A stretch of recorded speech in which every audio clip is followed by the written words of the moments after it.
I am Nina Fascione, the Executive Director of the International Rhino Foundation. Hello, I'm John Rossi. I'm a touring drummer with a passion for animal conservation. When I'm on the road, I spend as much time as possible visiting zoos, aquariums, and conservation organizations. Now, I want to share those places with you. I'll be talking to keepers, vets, conservationists, anyone who can help me in my mission of connecting my people to animals through their people. Join me on my Rossifari.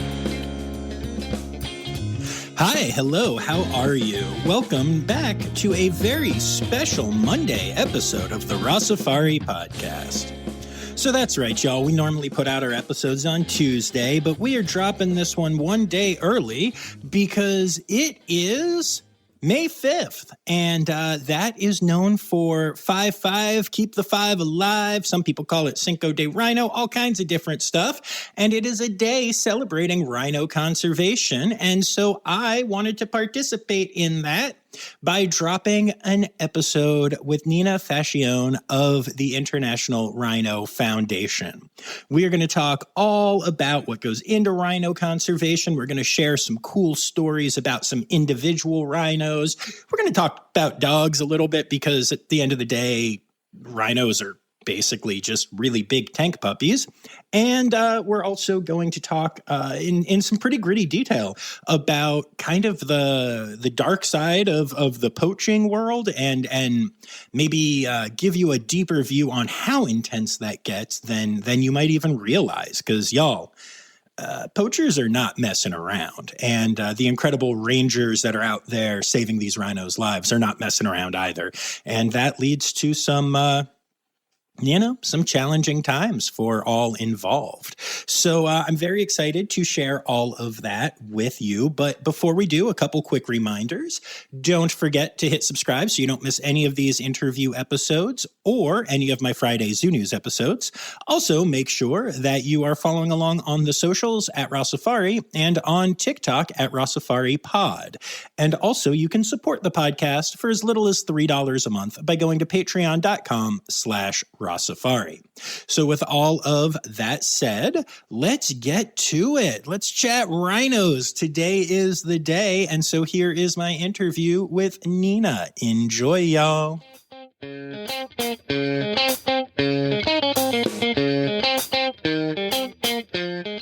Hi, John. First of all, thank you so much for having me today and focusing on rhinos, which are pretty cool critters. So I'm excited to chat with you about them today. Absolutely. Happy to have you here. Happy to talk about the big tank puppies. And I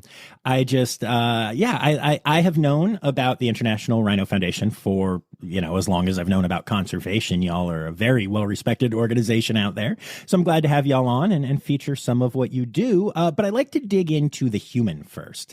So tell me a little bit about you and why you got involved with this organization. And what's your history like? Yeah, sure. Happy to talk about that. I have loved animals since I was a small kid. From the time I was about 4, I would tell my parents I was going to work with wildlife. And indeed, I have my entire career. I started even volunteering at the Philadelphia Zoo when I was in high school. So it's been a lifelong calling for me or passion.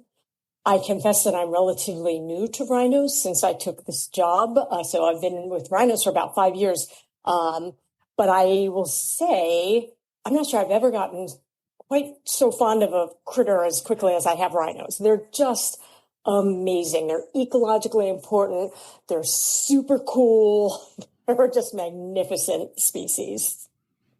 They really are. I've gotten to spend a good amount of time with different rhinos at different facilities, and it always is amazing to me how something that just seems so rock-like and just kind of there can also be so amazing and have such great personalities and stuff. So exactly, they're prehistoric looking and such, and yet personalities galore. So. Yeah. All right. So let's dive in a little bit to talk about the organization and what you all do. So go ahead and tell me. I mean, I know that we're out here trying to save rhinos, but give me more than that. Yeah, our vision is a world where rhinos thrive in the wild, and we focus on all 5 rhino species.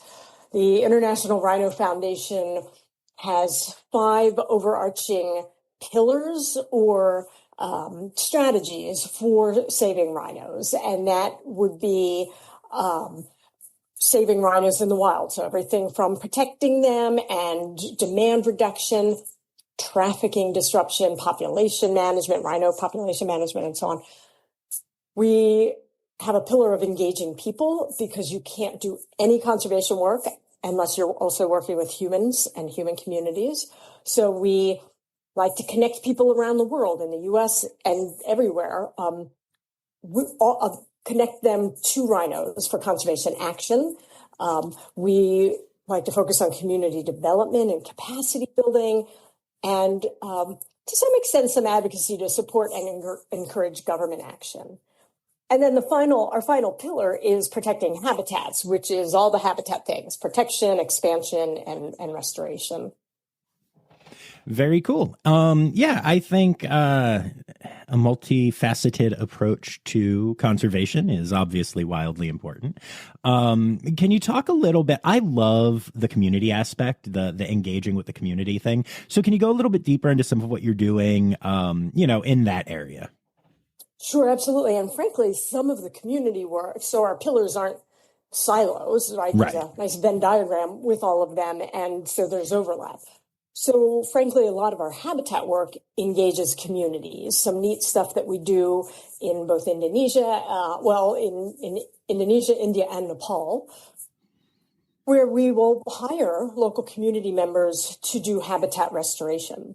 So it's a variety of things. They're pulling invasives, or they're planting natives, or frankly, there's some native species like the bombac tree in India that's just aggressive and takes over grasslands, which it shouldn't. So it kind of kills out best rhino food sources. And so we hire people to come in and girdle the trees so that they die, and then the grasslands can take over. The grasslands where rhinos live in India and Nepal are just absolutely gorgeous and sustain a whole plethora of wildlife, right? So if you're restoring things for rhinos, you're restoring them for, depending on where you're talking about, Asian elephants and birds and all sorts of little critters and a variety of wildlife. So a lot of our community work is about habitat restoration. Cool. That makes a lot of sense. And I love that you pointed out that it's more of a Venn diagram than it is pillars. Because you're right. I find that all of those, the more I learn about conservation, the more I see that everything you do in one side affects another side and all that stuff. So that's a great way to put it. So, all right. So we need to talk about, I guess, the way that I'll phrase this is a little awkward maybe, but I do this zoo news episode every week, okay, where I talk about zoo and conservation news every single Friday. And it seems like at least once a month, I have a story about rhino conservation, and it's always a different story. One day it's that rhino populations in one area are up 46%, and then the next day in another park they're down 23%, and then poaching has gone down, then poaching has gone up. And I feel like maybe that's just because, there's a whole lot of different types of rhinos and a whole lot of different countries involved and all that stuff. But so I always feel like almost a little confused about what the status of rhinos and the 5 species are. So can you just kind of give me that info a little bit?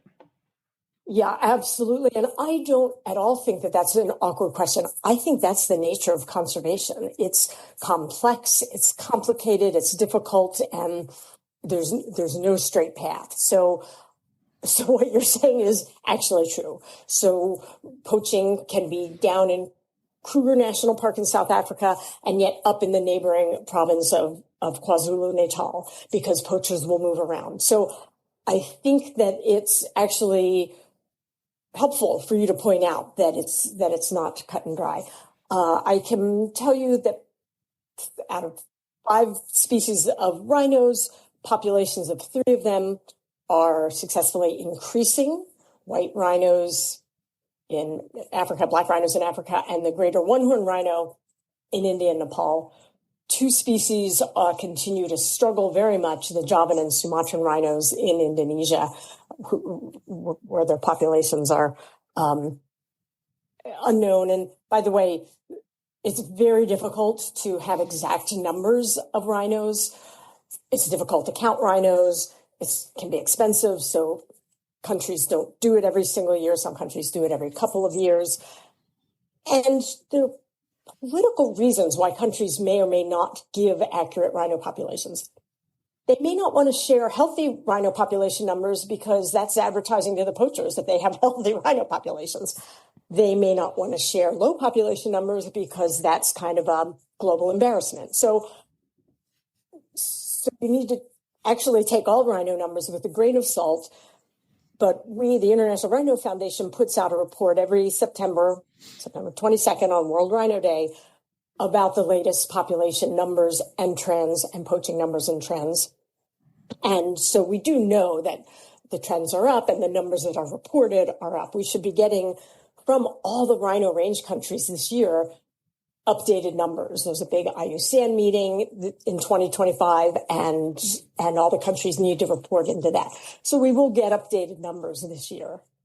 Okay. To the best of everybody's ability, knowledge, and willingness to share. Right. Yeah, no, that's actually been another thing I found interesting. Again, doing Zoo News and just seeing all these numbers of all these different things. I think almost every week for the last 3 months, there has been a species that was rediscovered due to new technology that was believed to be completely extinct. And it's just like, I can't even imagine how hard it is to get accurate numbers on animals when we don't even know that the populations we think are extinct aren't. Right. It's astonishing. I worked on black-footed ferrets years ago, right? They were extinct until the German Shepherd found a remaining population, bless Shep. So yes, it can be hard. And with rhinos, the Indonesian species in particular are forest-dwelling animals. They live in very dense jungles. They're very shy and reclusive, and it's really hard to see them. It's not like the rhinos, well, frankly, and even those can be hard to find, but, rhinos that are in Africa that primarily live in a savanna area, a little easier to spot. So yes, it's a difficult task to find and count rhinos. Yeah, no, that makes sense. You mentioned Shep. And that is such a great transition because I understand that you all have some dogs involved with rhino conservation, and I'd be curious to hear about those canine ranger dogs. Yes, canine rangers are amazing, as by the way are human rangers, and of course the two work hand in hand. So the International Rhino Foundation, we fund a lot of anti-poaching work, including rangers and ranger dogs, including technology and so on. But the dogs are amazing. And of course, I'm a dog fanatic, so I'm particularly fond of the work that they do. And there are dogs that do various things. There are working dogs that do detection work. And in fact, we are going to be getting some dogs into Indonesia to see if they can detect rhinos in a particular national park there where the population is really unknown. And dogs, with the sense of smell is 300 times better than humans, can find scat much easier than any human searcher can.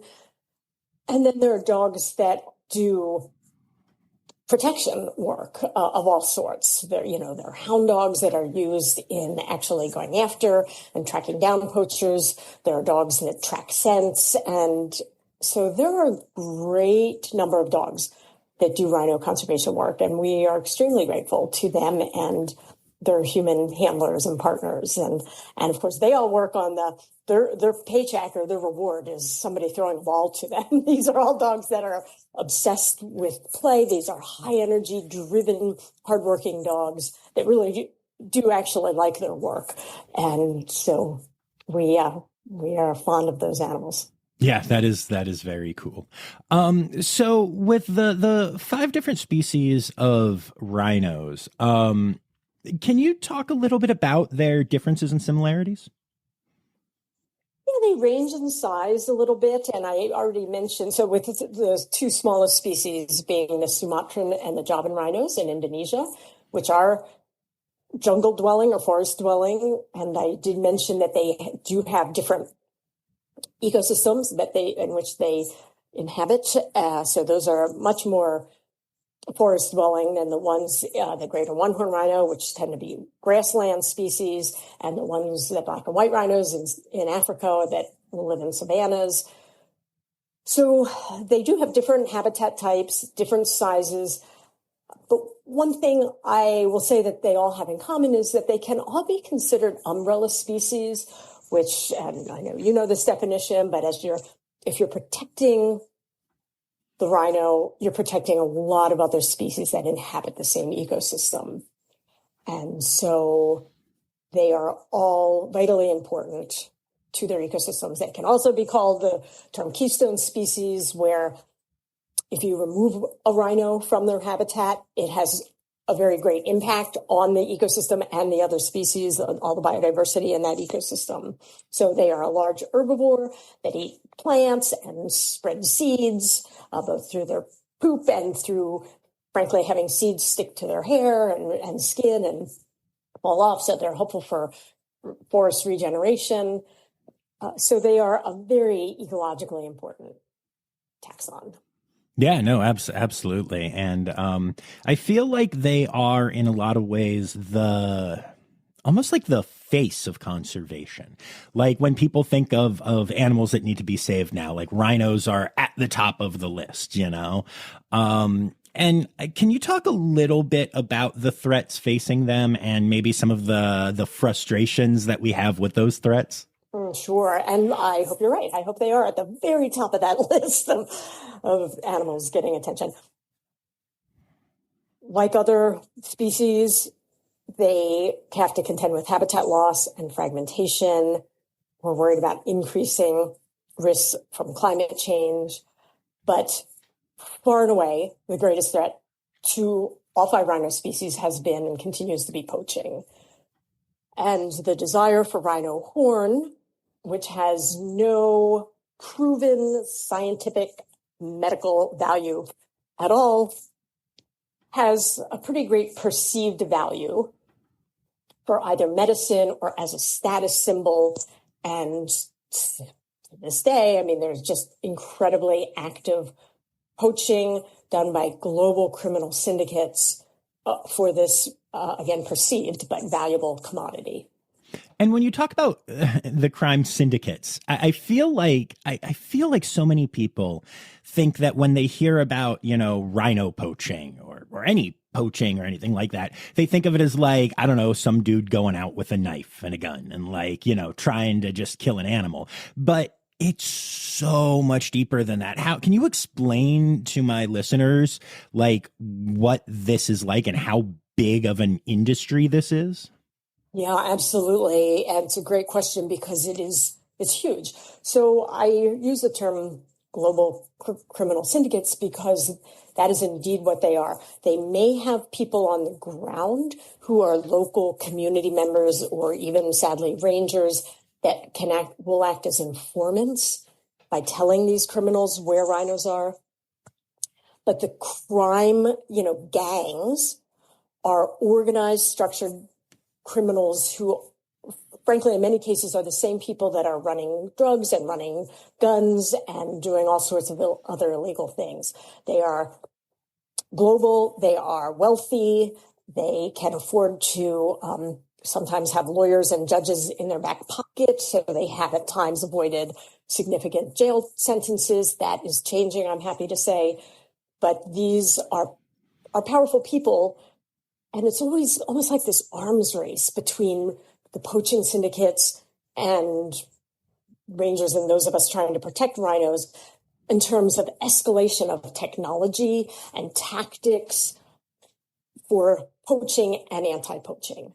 So just a random example that poachers will put socks over their shoes to cover their tracks, so that law enforcement who are tracking them down can't see an exact shoe size or shoe make to tie it back to a poacher. Well, that doesn't stop dogs.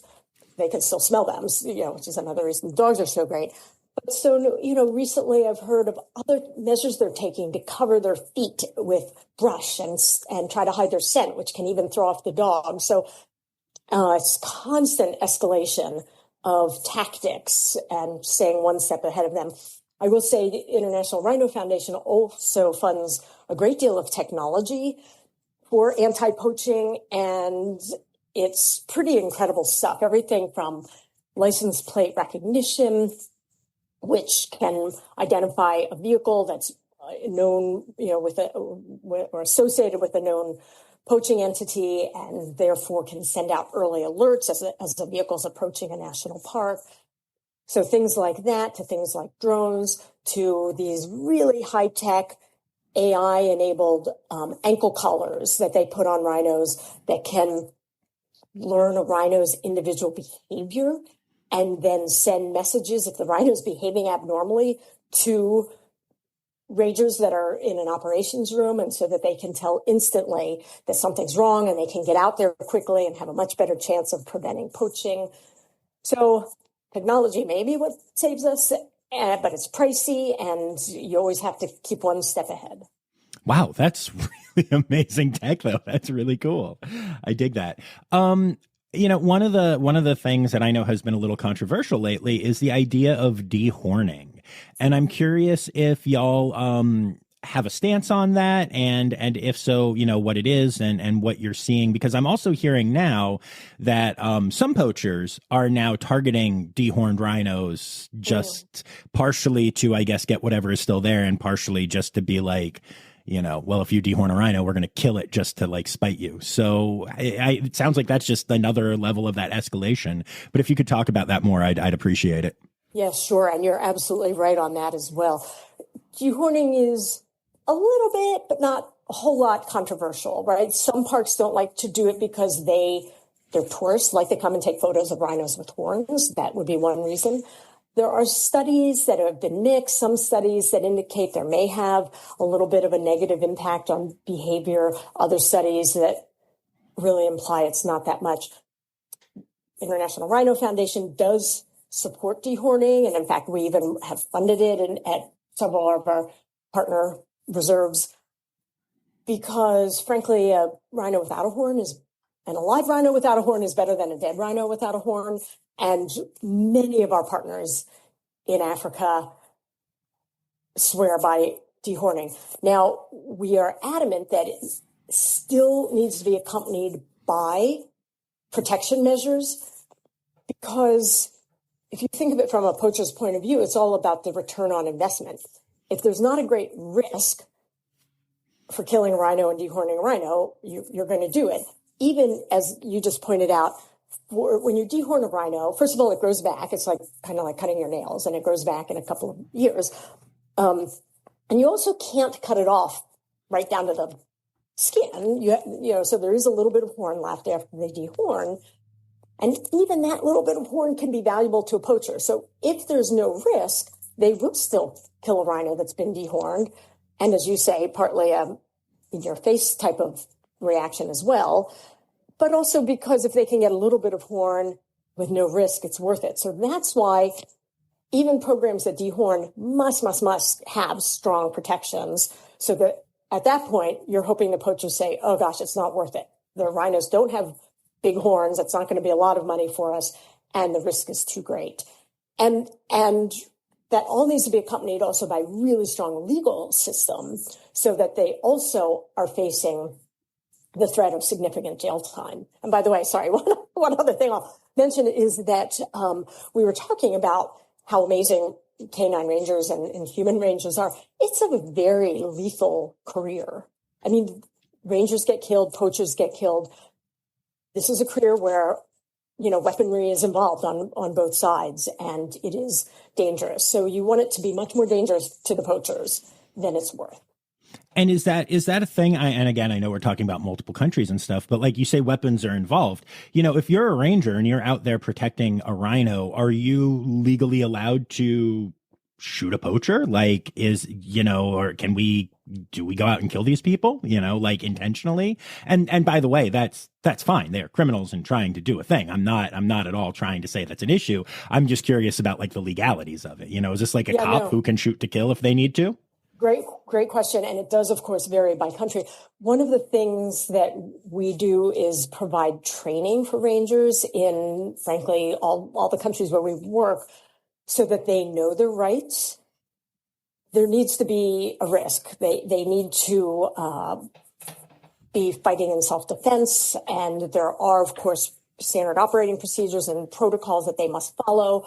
We do a lot of training of rangers to ensure that they're protected, not just physically, which is part of the training also, but legally, so that because like police in the U.S. or anywhere, there, of course, are mandatory investigations afterwards. We want to make sure that they are acting in a way to protect to the greatest extent they can all human life, rhino life, and all human life, and only engage with firepower as absolutely needed to save lives.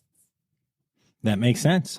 Yeah, I feel like most people that know about this stuff kind of understand that there are rhino poachers and understand that there are rangers, but don't fully appreciate just how crazy it can get out there, you know? So I think that's really great to illustrate. I mean, it honestly, you know, not to make light of this at all, I'm not, but it reminds me of all the stuff you see in, like, I'm a huge Breaking Bad and Better Call Saul fan. And like when you get into the cartels and the really ugly stuff and the poisoning and the shooting and all the craziness, like it sounds like you could do a Breaking Bad style show just about this industry, you know?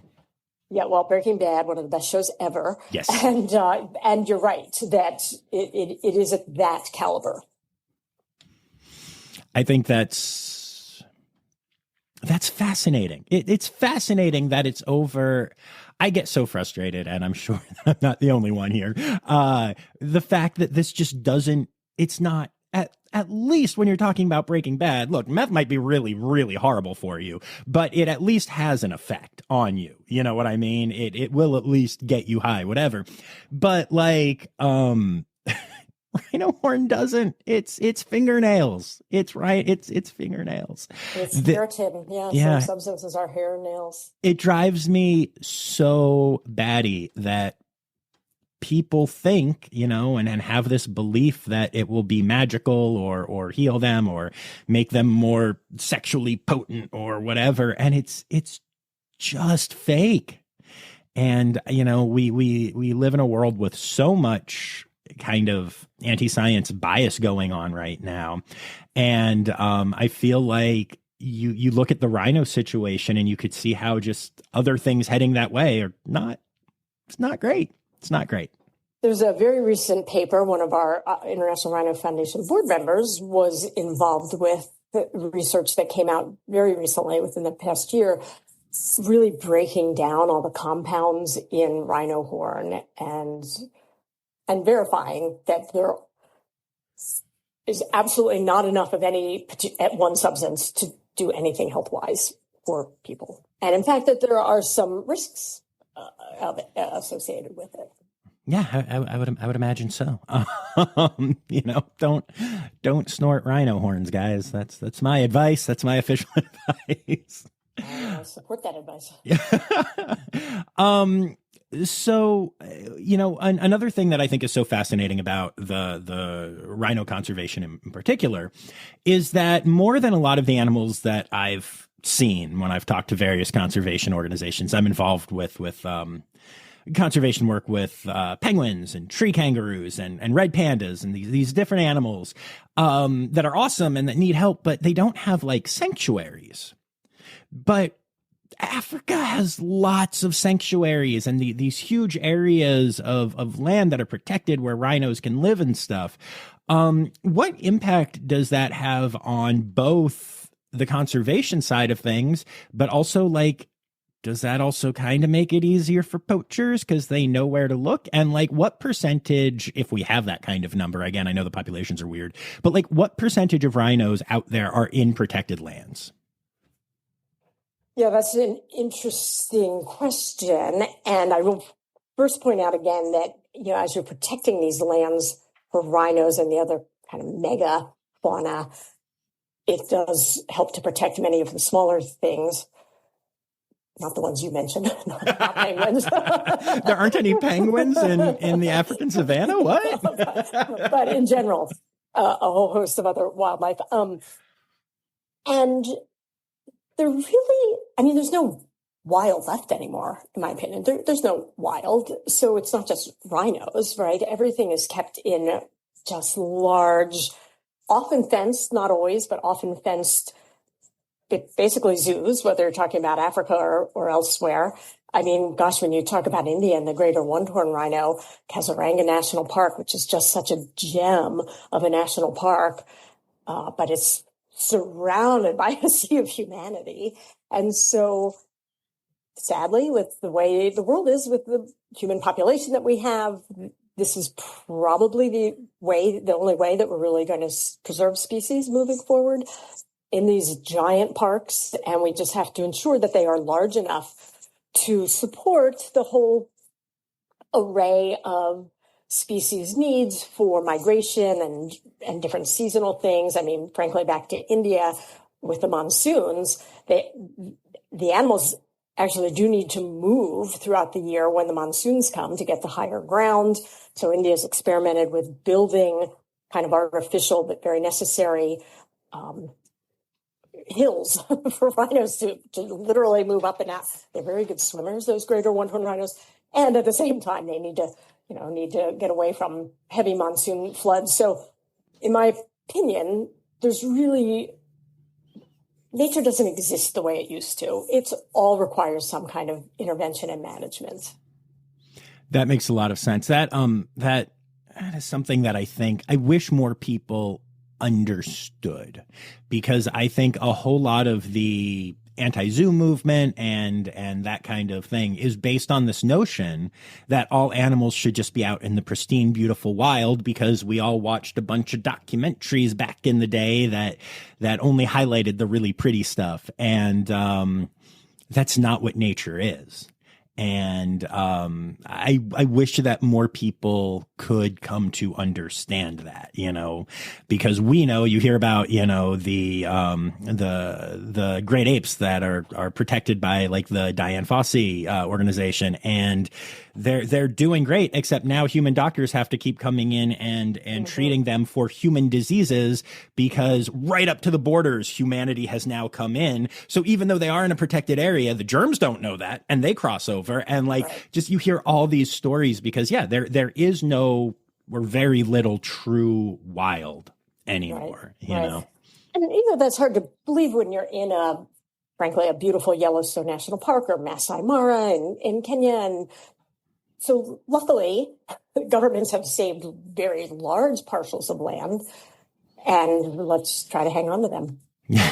That would be lovely. There does seem to be a movement in multiple governments of the world right now away from conservation and worrying about that kind of stuff. And I'm curious, what your thoughts are on what we can do as people who care about conservation and are maybe feeling like parts of the world are going to start to burn at a much more combustible rate than they have been over the last couple of years.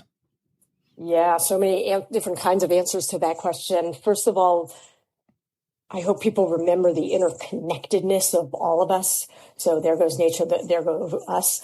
And so it's not just about saving the rhinos. It's about saving the rhinos and their habitat and the biodiversity that are important for clean water and clean air and just healthy ecosystems for our future and our children and our grandchildren. We are all interconnected. And that is an important thing to remember, because in an age where there are so many important issues to focus on, I do believe that conservation ranks as high as any other, because it is in our own best interest, even if you don't care so much about rhinos or wolves or whatever species, penguins. We'll just keep coming back to penguins. It does impact. It impacts all of us. And so that is, of course, one aspect of it. And as far as what people can do in terms of alerting their elected officials and their governments know, it is important. So first of all, people need to recognize how important biodiversity is for all of us, and then remind their legislators, because what do elected officials focus on? The thing that they're hearing from their constituents the most about. And so there may be some education people need to do for why rhinos or really any taxonomic group is important. So let them know. Be a voice on behalf of these creatures that can't speak for themselves. Yeah, no, that makes a lot of sense. Since we touched on some stuff there that's not everybody's favorite right now, let's make it a little bit happier for a second. Why do you love rhinos? I mentioned this a little bit at the beginning. Again, I'm new to rhinos after working with so many different species my entire career, and rhinos are just the greatest. I love rhinos. I mean, they're cool. They're cool looking. They're majestic. They are ecologically important. They are keystone species and umbrella species and flagship species, right? So they cover all the bases in terms of how important they are to our world.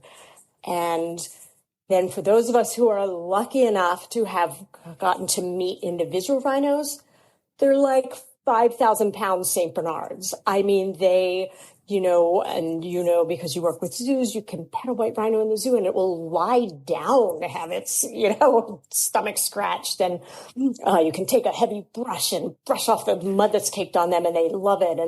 And so that's pretty fun to have such a large prehistoric looking animal than really just be a total mushy sweetheart. They're pretty fun. They are. They really are. They're a lot of fun.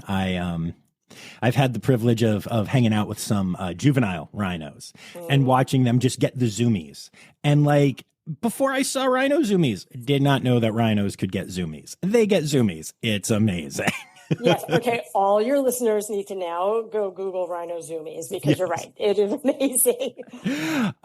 There was a video that the Wilds, the Columbus Zoo's safari park, put out. It was a couple years ago now of one of their rhinos just getting the zoomies in the snow. And I happened to be there while they were filming, and you don't see me, but you can certainly hear me if you know my voice, just losing it as this rhino goes nuts. And I'm like, hey, that's me. Oh, I'm going to like that one. Oh, so fun. And I do have to ask about one particular rhino. And I don't know, I'm guessing you guys didn't overlap, but do you know Tony at the Philadelphia Zoo since you were there?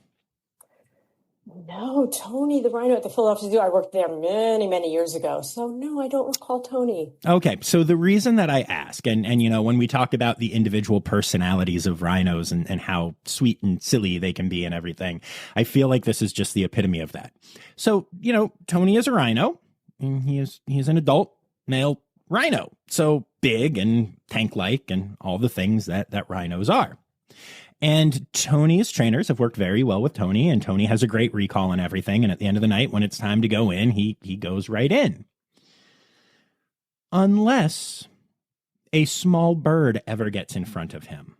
If just one of those little, like a chickadee or something like that, or a bluebird, something just flying through the area, lands between him and the door, he's deathly afraid of tiny birds. And since they don't have good eyesight, he won't see it until he gets right up to it, when he will startle and run away. But he is deathly afraid of little birds that not only fly away from him, but that he could stomp and squish, no questions asked. But he is terrified of them. And so his keepers know that if they're going to call him in, they need to give it some extra time just in case any little birds fly by that go into his very limited line of vision. That is an amazing story, which I had not heard before. But doesn't it just all show that we're all weird. We all have our idiosyncrasies. And I guess for Tony, it's birds. When something happened to him as a small rhino, and then some bird terrorized him. Yeah, right. I mean, I and the funny part of it is I like that you relate it to how all of us are little weirdos in our own way, because you're right. I've laughed about that for years, but I was an arachnophobe for most of my life and had to work really hard to overcome it. And I'm probably relatively the same size to, as a rhino to a house spider and a bird. Like the comparison is the same, but to me, it made total sense. And to Tony, it makes total sense. And I will say that I have a dog that loves thunderstorms, but is afraid of his water bowl. It's just, That's a very strange thing. That's amazing. I love that so much. What kind of rhino is Tony? Tony is a southern white rhino. Okay. Yeah. I have to go visit Tony. Tony's amazing. Yeah. He has two zebra friends that I don't think he knows exist because, again, not great vision, but and they live on a habitat together. And he's fine with the zebras, which could kick him and arguably do more damage than a small songbird. Oh my gosh, I love that so much. And you point out something fun factoid about rhinos is they do have pretty bad vision, really bad vision, which they compensate for with their hearing and sense of smell. So. Yeah. I find the whole thing so fascinating. Is it true? I've heard this said before, but I don't remember if it was a good source or, the internet. So I'll just ask you, that part of the whole vision thing is that if you want to stop a rhino from going somewhere, you don't have to build a particularly large barrier. You just have to build up a little bit because then they'll just assume they can't go through it or past it because they can't see it. That makes sense. I have not heard that specific recommendation, but it is possible if they just see a partial barrier, it could intimidate them. I was in a Jeep in South Africa last year on a visit, and there were 3 white rhinos that could see kind of the form of the Jeep. They clearly didn't know what it was, but they were probably getting some human smells, and they circled the entire Jeep. What is that? They were all looking, and then they decided it was not a threat, and they just meandered off. But it was very funny. Any other critter would have looked up, seen humans in a Jeep, and probably moved away. But rhinos had the smell, and their ears were moving as they were listening. They're just curious big puppies. I'm telling you, that's what it keeps coming back to. I am curious. You said that you've, been with rhinos for 5 years now, but that you did a lot of stuff before that. Tell me a little bit about your background. I have worked with various species over my career. I worked on bat conservation for many years. I worked with wolves and Florida panthers and grizzly bears and a lot of North American species.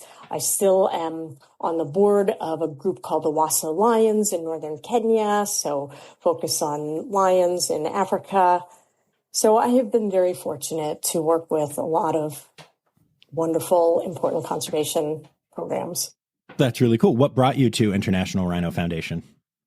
My predecessor, Susie Ellis, was retiring. I knew several of the board members and heard about the position and just thought it sounded pretty neat. And I was not wrong. It is the best job I've ever had in my career. And I've been very lucky in my career with wonderful jobs. But I feel very passionate about the work the International Rhino Foundation does. That's awesome. Yeah, no, I can tell. And you seem so knowledgeable about it. I'm actually surprised you've only been there for 5 years. And I have an insider at the International Rhino Foundation who has told me that you are very knowledgeable and very impressive. So that's funny. Yes. Wonderful Caroline. Who yes. Know. Yes. Just adore her. But so I am curious, since rhinos, they might be your favorite now, but since they were not a passion your whole life for everything, what was your favorite non-rhino animal?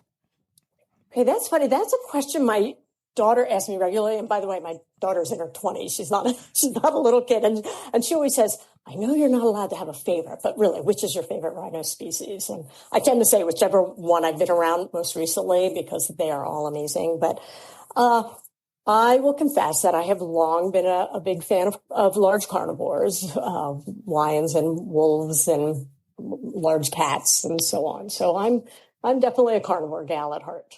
That's fair. And that's part of it too, is at least when you're, like you said, when you're helping to save rhinos, you're also helping save the area where lions live and stuff. So that's got to feel pretty cool. Absolutely. And you get to see lions when you're doing rhino work. So it's great. It's awesome. A win-win. Nice. How much collaboration do y'all have to do with not just your partners, but other conservation organizations that are out there? If there's a group trying to save lions in the same place that you're trying to save rhinos and something like that, how much overlap is there? I love that question because collaboration is so important and partnerships are so vital. The International Rhino Foundation has many, many partners, whether they are grantees, grantors, conservation partners that we develop programs with. So we work with a lot of people. We could not do our work alone. And by the way, I should mention our funders and our supporters, right? That's why we go by the expression Team Rhino, that we are all part of Team Rhino. We do work with other organizations that focus on other things. I think there could be more of that. So in Indonesia, for example, there are groups that work on Asian elephants and tigers and orangutans, and we probably could all do a little better collaborating because these animals inhabit the same ecosystems. And it's a good reminder to all of us that we just need to pool resources and brain power and work together to accomplish the most we can. Yeah, no, absolutely. I don't want to say any names because it kind of sounds like it's bad, but it's not. It's just, like you said, sometimes you don't know all these connections. But I was recently talking to two conservation organizations that one focuses on one particular species and the other one focuses on many species, but one of those is that particular species. And it turns out that they're both trying to get the same project going right now to help save that species. And they hadn't talked about it. They didn't know about the overlap. And I just happened to have conversations with people involved with both. And I was like, hey, friends, let's connect because, you could share resources and hit the same goal and all that jazz. So, well, good for you. I think that's a great role for somebody in a position like yourself. And frankly, there are foundations that have and can do the same thing. We are very pleased to have a couple of MOU. If I could mention one very recent project we're doing that I'm really excited about, and it's in partnership with another fabulous conservation organization called the Wildlife Conservation Network, which is California-based. They work on a whole variety of species.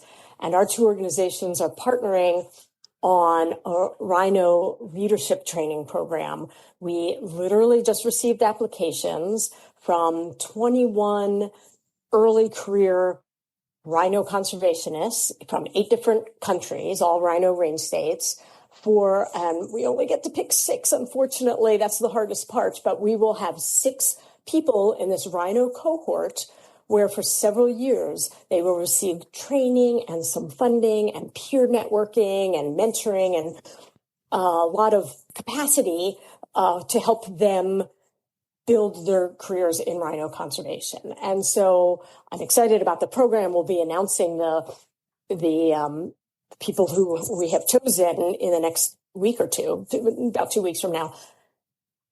And it's just such a great example of a partnership with a couple, with 2 different NGOs doing this together. And neither one of us could have done it alone. And so we're really excited about it. That's fantastic. Very, very cool. I love that. Yeah, I think collaboration is so important. And I like whenever I can facilitate. It happens more with zoos, but, just hearing things or problems and being like, oh, wait, I heard about this at another place that I did an interview or something like that. It always makes me feel good knowing that it's a weird niche that I have started to fill and I like it. Oh, it's a great role for you. Thank you for doing that. I will mention, because we've mentioned zoos a few times, IRF does partner very closely with a lot of zoos. We get support from zoos. We share information so that zoos, which reach literally millions of people every year, can talk to them about rhinos. And that is a terrific form of partnership too, where we're doing what's called the in situ or the field conservation, and they're doing the ex situ or the captive conservation. And it's a great partnership. I have never seen such dedicated individuals to rhinos as those that work in zoos. I love that. That was actually going to be my next question too. That was, I was like, oh, we need to tie this back into zoos. Let's do that. But you did it. So good job. That's awesome. How can anyone that wants to help y'all do that?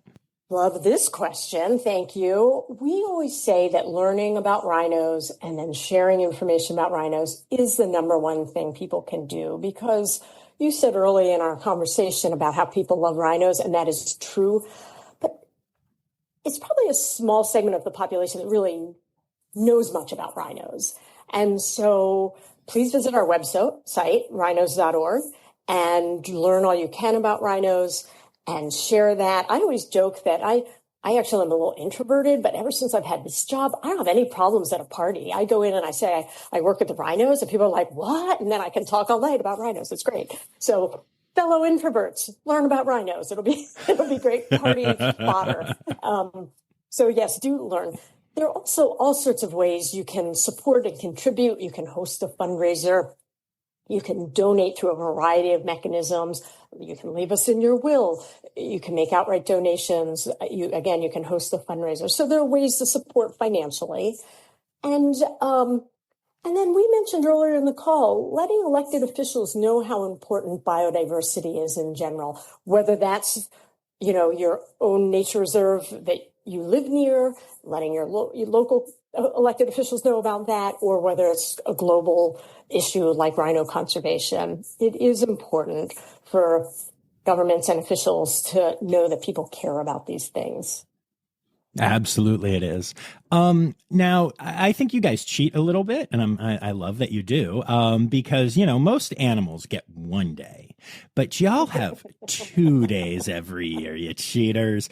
And so World Rhino Day is in September, but then we're also celebrating with this episode the whole some places call it Cinco de Rhino, but I know that is maybe not politically correct. So I think we're going with Keep the Five Alive. Is that the new slogan? Well, let me just say we celebrate rhinos 365 days a year. Thank you very much. Fair. In terms of our big public events, on the 5th day of May, so the 5th day of the 5th month, we celebrate the 5 rhinos. So yes, our 5-5 celebration, also known as Keep the Five Alive, is a really fun event where it's launching summer because we have an amazing corporate partner, Blue Rhino, which works with us. Blue Rhino are the propane tank people. And now that you've heard this, you too will find them. I have been in homes in Illinois, Montana, Florida, where I will be in somebody's backyard or garage. I'm like, hey, see that propane tank? That's our Rhino logo on there. So Blue Rhino is such a great partner. They help spread the word about rhinos. They literally put a sleeve around their propane tanks with some rhino information and a link to our website. And we put out recipes for barbecuing and just, connecting this day of celebration of rhinos with the propane and the launch of summer. So please, on May 5th, I'll join us in celebrating these magnificent creatures. I love that. I didn't realize that y'all worked with Blue Rhino. That's fantastic. Very cool. We love them. They're great. Awesome. It's time now, don't you know? We've come to the end of the show. But there's one tale left to go. You're gonna laugh and say, oh no. It's time for the Rossifari poop story. I can share one that's like, I don't know, the anti-poop story. Poop story. So I mentioned that I worked with bats for years, and that entails, of course, being in a lot of caves. I personally love caves, love caving. But because I'm very petite and apparently somewhat agile, I guess, I would be the only person going in the caves that would not get guano all over myself. So everybody else, and it would annoy other people no end. Everybody else would come out like covered in bat guano, and I would come out clean as a whistle. So I thought I would share that. I like that. That's smooth. I like that. That's fantastic. Oh, man. Well, thank you for taking the time to do this. It's been an absolute blast. John, it's been a pleasure talking with you. And again, so grateful for you to focus on rhinos. Absolutely.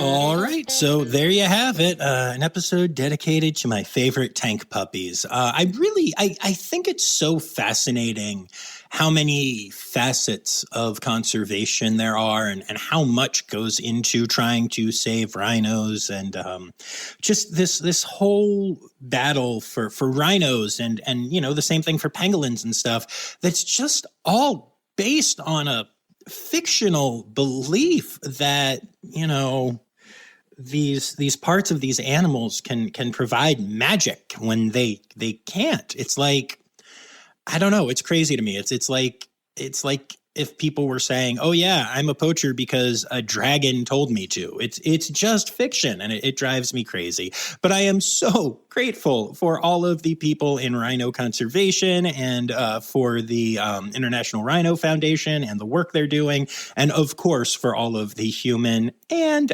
puppy people out there. The rangers that are trying to stop the poachers. It's just amazing stuff. I'm also thankful to all of my patrons, especially my Red Panda level patrons, including Dr. Laura Schenk, Dr. Stephen Williamson, Barbara Bennett, Jenny Owens, Melissa Reed, Carrie Kirkpatrick, John Lewis, who is also here for stickers, and Kevin Williams. And with all of that said, we'll be back on Friday with a new episode of Zoo News. But until then, remember, friends, the word credits backwards is Steiderk. The Rossifari podcast is produced, hosted, and engineered by John Rossi.